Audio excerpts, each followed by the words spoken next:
Hello, everyone. It's that time again. Get Good Fox, your host, is back in State of Decay 2, and we are going to be continuing. Well, looks like I got to deal with this guy real quick. He is spawned in to be a nosy guy, and now. Okay. I was about to say. So, we are going to be looking for more of the treasures, and I went ahead and looked up the next one. It is.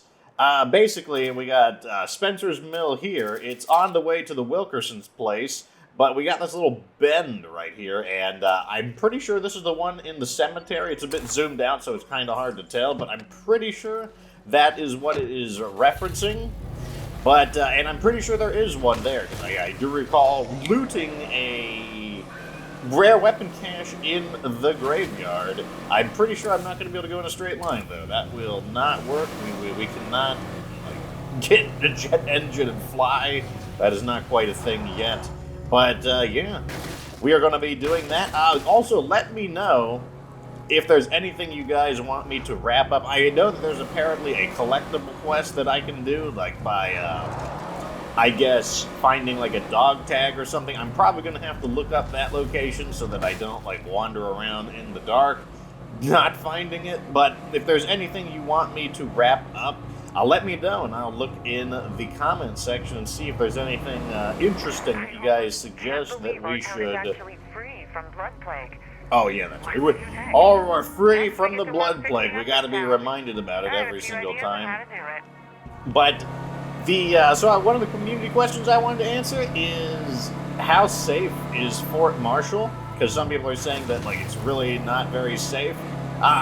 It's hard for me to say in my experience, because I typically do actually fight at the sieges. Like I tend to actually participate in them. And if you're using a combination of the pyro launcher and bouncing Boruses, you can defeat all of the enemies, especially in the choke points of the door entrances. So, like, because I fight that way, I haven't really noticed. I don't really let them fend for themselves, simply because I have had deaths in the community due to assuming that they've got it, even when they're equipped with, like, B-50 FGs and stuff like that. So I honestly don't know how defensible, or it's how, if it has a lack of defensibility. This is actually, I'm pretty sure we can go there just by passing Mickey Wilkerson's new place. But because yeah, like I said, I actually personally defend the bases. Okay, so here we are in the graveyard. I'm pretty sure it's somewhere in here. Oh, I see it already. And it looks like it is one of the locations that is pre-looted. Because we are in the lethal zone, not all of the weapon crates are assured to be available. So not only do you have a good possibility of just getting a luxury item rather than like an actually, a weapon crate exclusive weapon, but there is a chance that they are going to already be looted, so you're left with like even less than that. You're left with basically nothing at all, and that appears to be the case, unless I looted it. I don't feel like I did. I'm sure someone will remind me if I did or did not loot it, but I guess let's take a look at the next objective. Okay, so moving clockwise, it looks like our next one is going to be this right here. So there is one right here. I have never found it, though. I have gone right to the same location. They say there's like a gun there in a biohazard bag at a dental office, and I've gone to the exact one, and I did not find it there. But this one right here, this blue one, is a special weapon, and it is located past the Wilkerson's place over in this area. So I'm going to go ahead and mark it. I will check my references, and we will take another look.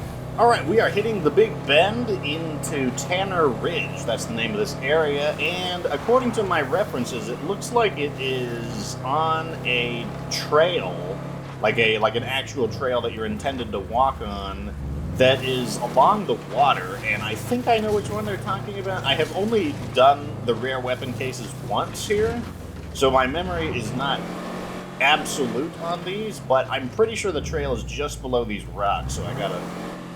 Okay, yeah. I think this is the trail right here, and unlike the rare weapon cases, this is just a black metal case So we need to keep our eyes peeled around here.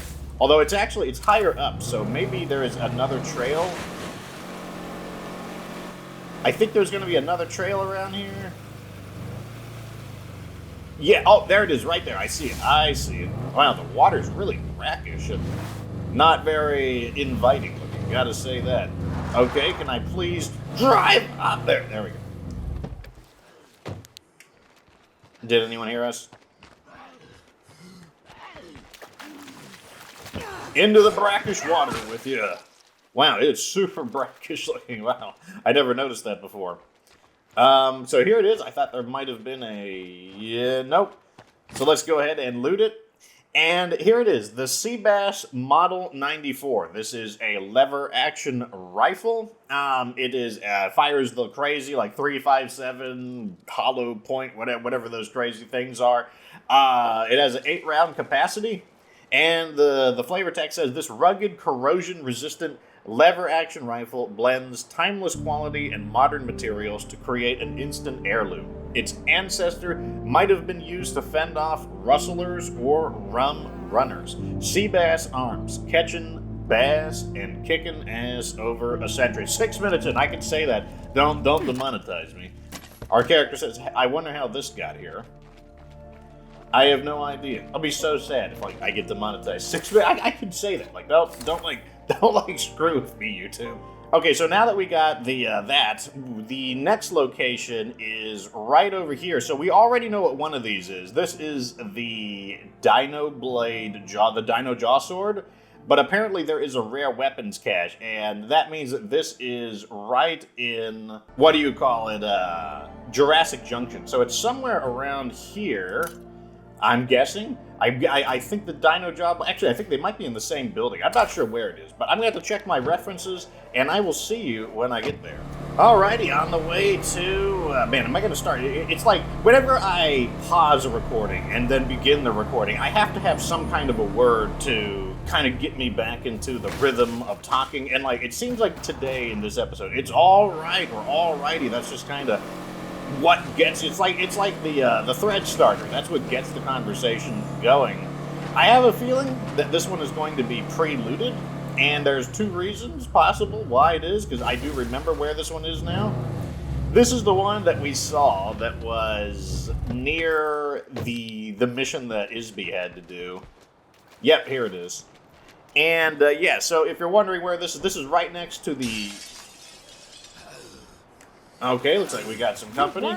So it's right where Isby did the hacking when she reluctantly returned to Jurassic Junction.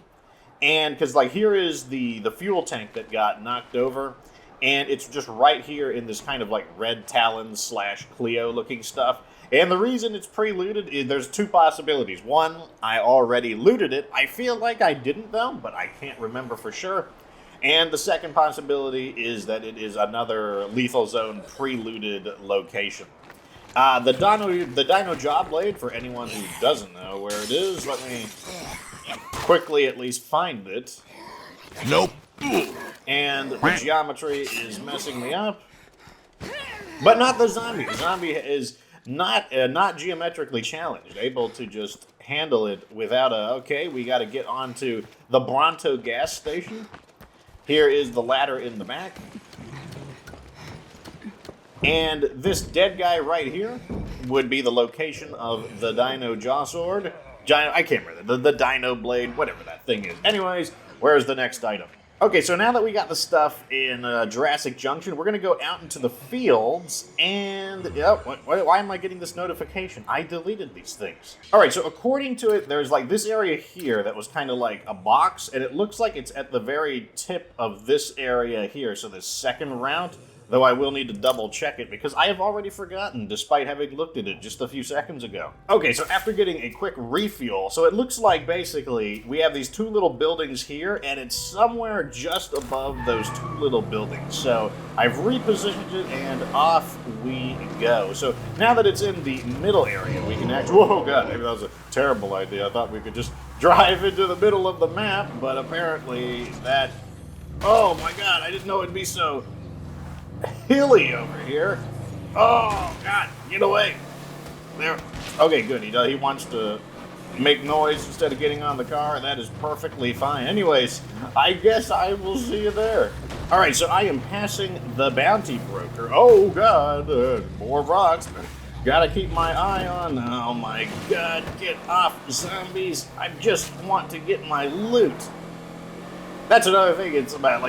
Not only does the lethal zone reduce the amount that you get pre-looted locations, and you get Hey, I just delivered some good stuff. oh, painkiller, snacks, and firecrackers. Like, I think that's good stuff is a bit of an exaggeration, but you definitely found some stuff. Like, I will give you that and nothing more. Oh, I think I know which one this is. I think this is the one that is just in the middle of the field. Like, it's probably one of the strangest located ones in the entire State of Decay. Oh, there it is. I found it.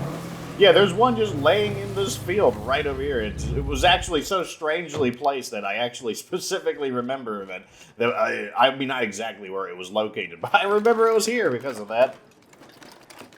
What do we get? Show me potato salad. Could be worse. What?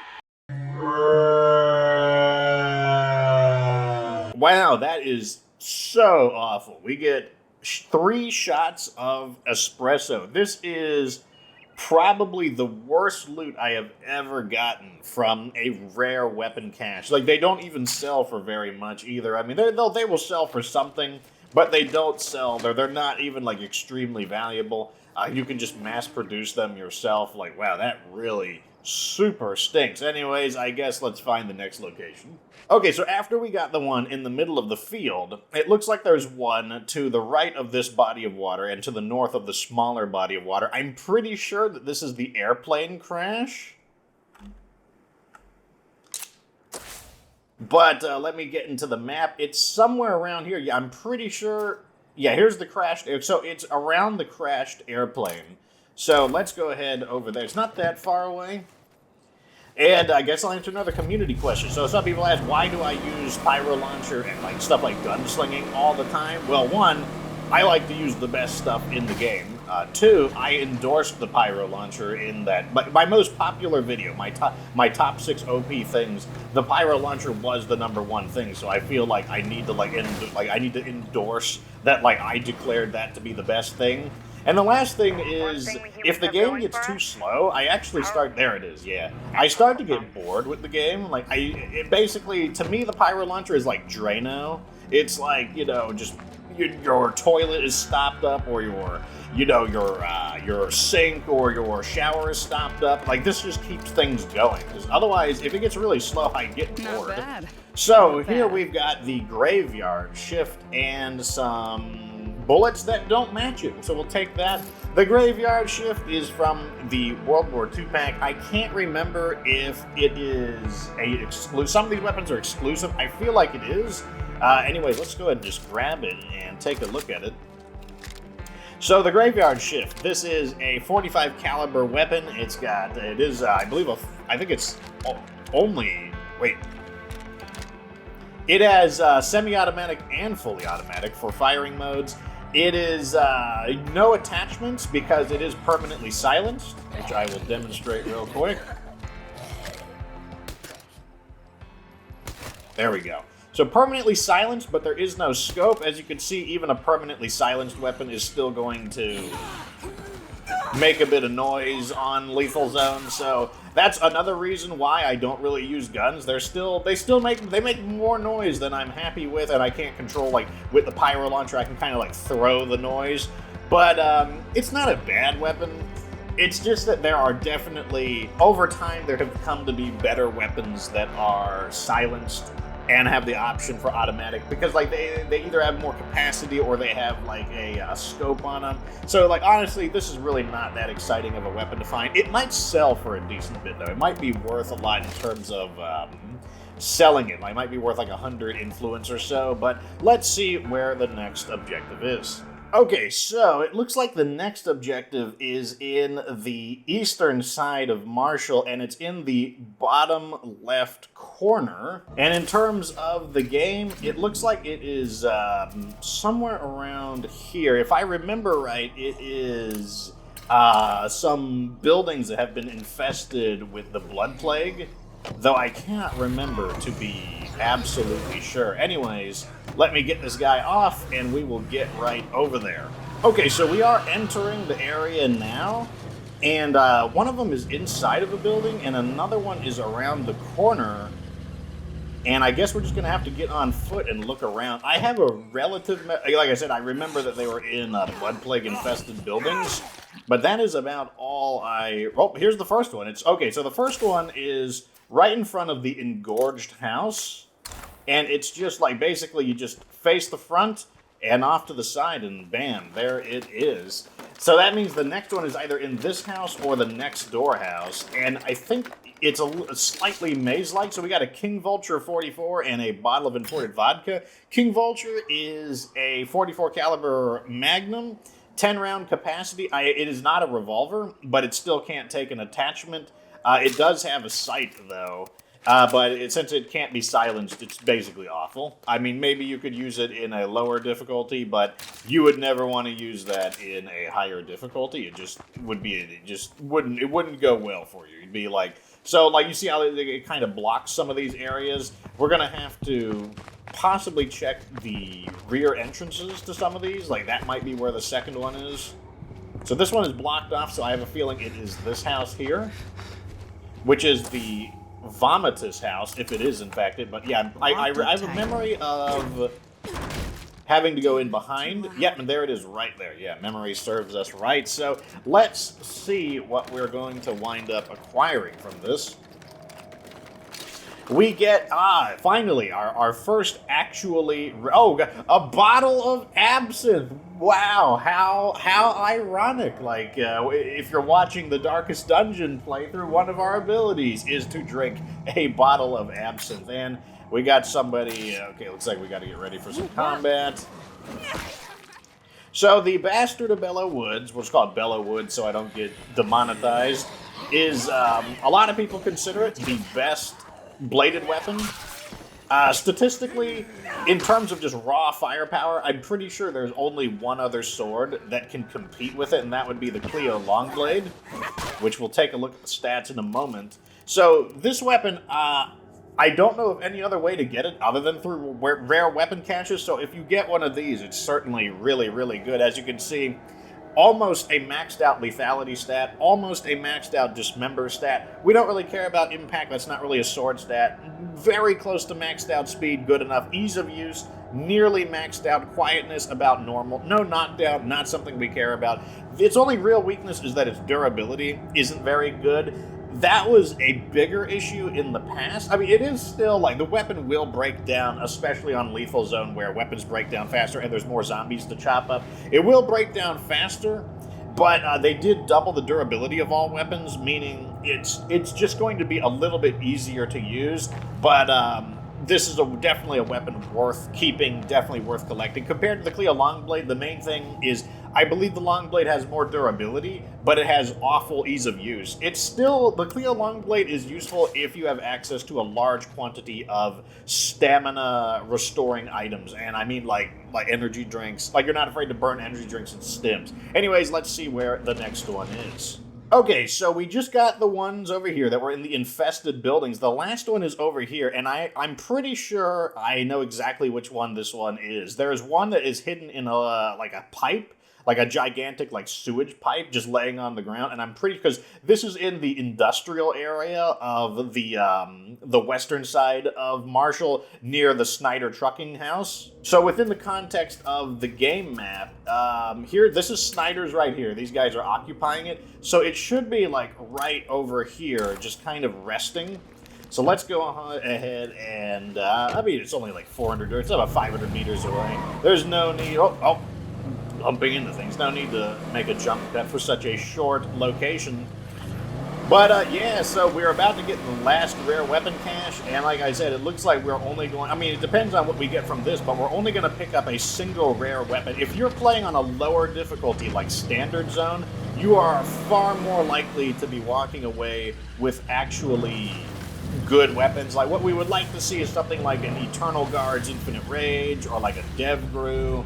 Like, those are the kinds of... I mean, the Bellow Woods is a good weapon. I'm not unhappy to see that. But here are the pipes I'm talking about, and it's just right inside one of these. I'm pretty sure it's inside one of these. Did I just lose my mind temporarily? Or are there different ones? Oh, there it is. Okay, so it's not inside the pipe. It is in between the pipes. So inside would have been really cool. Like, I think that's a mistake. I think it would have been cooler if it was inside the pipe. Harder to notice, but let's give it the old Luderoni and see what we get. Show me ye rare weapon salad. Okay, so we got more shots of us. Oh, how convenient. They stack right up. So this is basically like the worst Bellow Woods. You know, it's just... it's not even we've seen those weapons before. They're really not. I mean, they're worth a lot. I think they're worth like 85 influence, but yeah. And now we're back home. Planned it this way because here's our base. So we'll take the route all the way around, and then we'll finish it right where our home base is. So let me know what you got. Like, tell me the good items that you got from looting the rare weapon caches in Trumbull Valley, and the really bad ones. So leave the middle ones. Like the drinks are okay. At least they sell for something. In fact, most of the stuff we got is basically influence. Like the King Vulture, gonna sell it. Grease gun, gonna sell it. They're probably worth a good bit. They're basically the same to me as acquiring more of the really good alcohol items, but we got one really good item. That would be the Bellow Woods. Tell me what you got down in the comment section. What are the super good items that you got, and what were the super bad items you got? Anyways, like the video if it was entertaining. I'll see you in the next episode of more State of Decay 2 content, but of course remember that you don't have to be good to get good.